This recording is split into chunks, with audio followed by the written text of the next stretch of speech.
Hi friends, this is Sarah from Crafting and Relaxing. Welcome. This is weekend updates and I have so much to tell you about. I won't even be able to fit it all into updates. So I'll show you what I can here and then I'll break it off into some separate videos. I have a few things laid out in front of us. This is Happy Mail that I received from Chica Chats. You can find her on Instagram and I'll link down below. I picked this up right after last weekend's updates. So it's been sitting here for a while. My apologies. I can't remember if I even mentioned to message you, Paula. Sorry about that. Let's see what she sent. I did cut it open. I kind of peeked, but not really. Whoa. Oh, look at this. Okay, this is gathered together and it's adorable. And I love it with the little fox. And the gold, really cool. And this blue. I like how she cut the little notches out. Oh, look. So she's sharing some wonderful fall items. I wonder if this is the little card. Oh my gosh. Look at this. Let's stay home. Looks like a super cool sticker. And then she's made the little envelope to go with it. Little card. Oh my gosh, I love your darling little card. There we go. We got to get that into focus. It's too cute not to see. She says, "Dear Sarah, just a hello to welcome autumn. Even if finding blue fall is not easy, this was the closest I could get. Have a great season, Paola." This is adorable. And yes, this was very close. I give you points for that for sure. Look at that. Pumpkin pie. Pumpkin pie is like one of my favorite things on the planet. Family, friends, and food. Oh, that's a cute journaling card. Fall days are here again. Love that. Oh my gosh, look at the neat decorations. This is so cool. I love how you made this little folder and decorated it so nice. This is really cute. Really, really cute. Love the blue.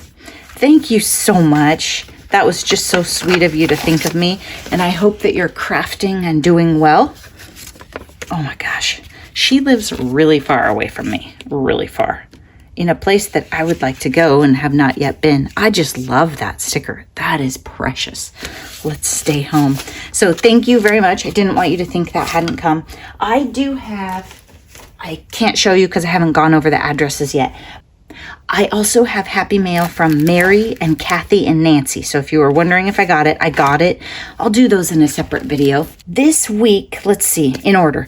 I saw my husband's aunt and she is constantly destashing. She's super organized, like I'll never be. What is this stamp, you guys?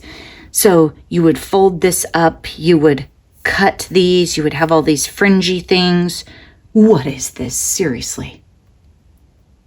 If you look at this and you think about it, is it like do we stamp it and then just fold at these ends and cut here and then fold it up so it's some sort of display type thing? I don't know. I was going to donate it, but I just really wanted you to tell me what it was first. CC Rubber Stamps, 1996. I haven't gotten a chance to Google it or anything, but I was curious. Maybe you know. Maybe you're going to look at that and be like, Sarah, duh.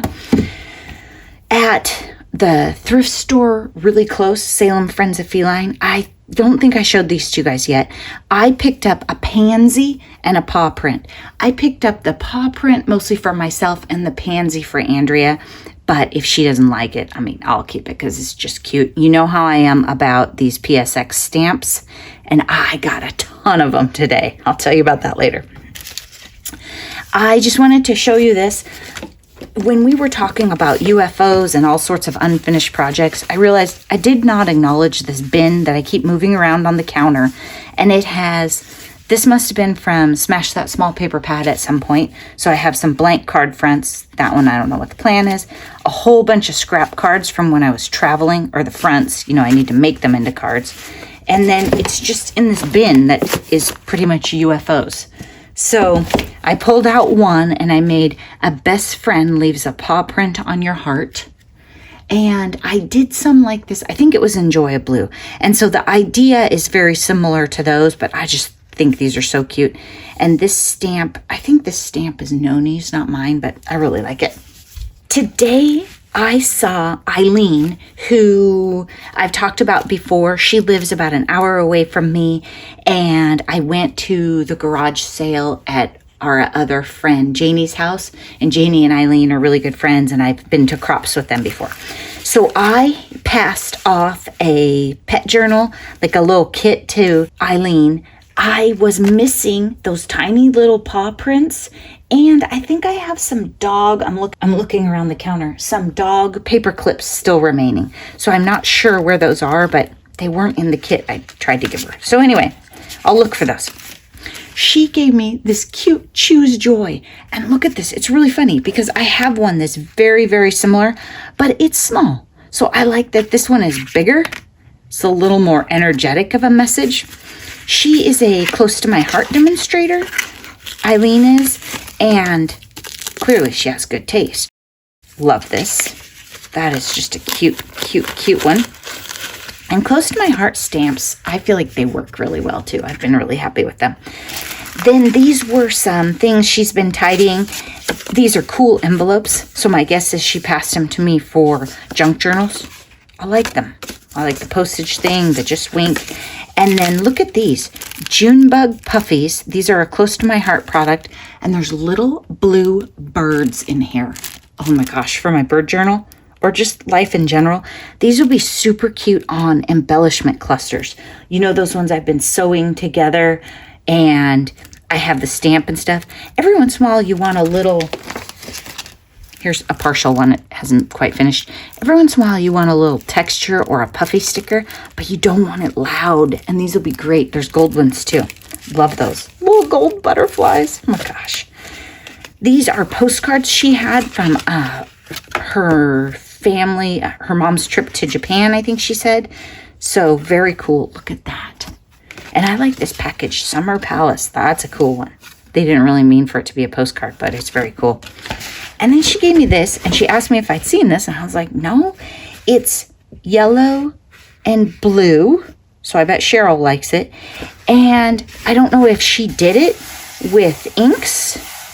Maybe she did it with droppers. It almost looks to me like it was white. It was a white piece of paper, and then she put the stuff on it. Love it. This is really cool. It'd be a neat journal cover.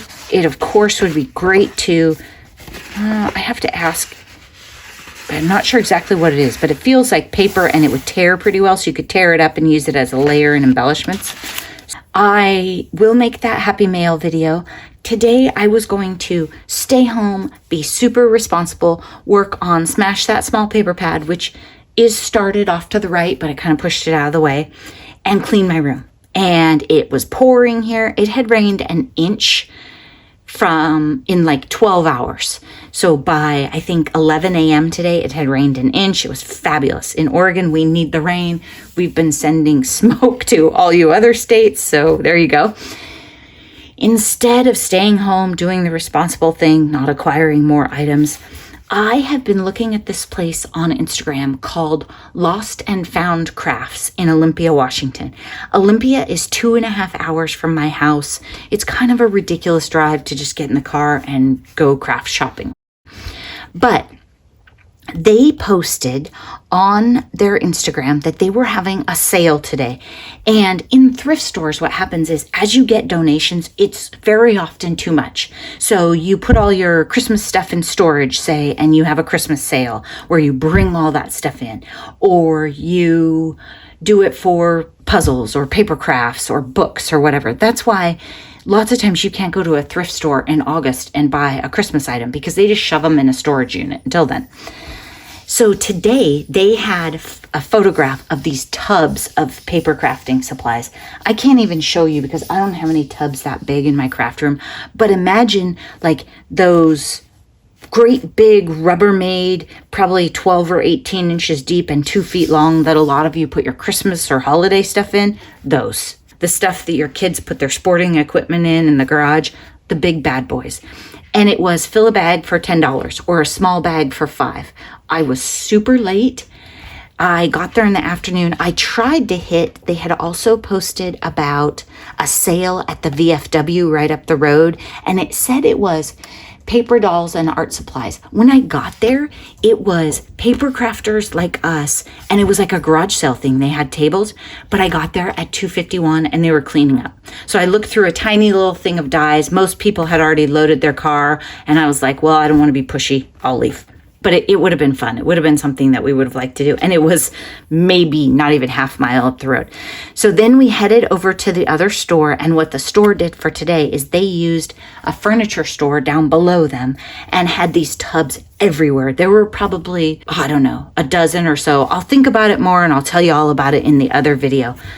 I filled a bag. I took a bag of donations. I came home with a bag. I think I netted less, slightly less. I don't know if the bags were exactly the same size. It was totally fun. Loved it. It was great. Then we had lunch with friends from Seattle and drove home, hit Eileen's on the way and gave her journal. And that's the day in a nutshell. So hopefully Sunday will be the turn it around, put it away, clean it up, and get caught up day, because I didn't necessarily make the mature, reasonable decision today, but I sure had a great time. I hope you're all taking time for crafting and relaxing and having a wonderful weekend. I'll talk to you again soon. Bye-bye.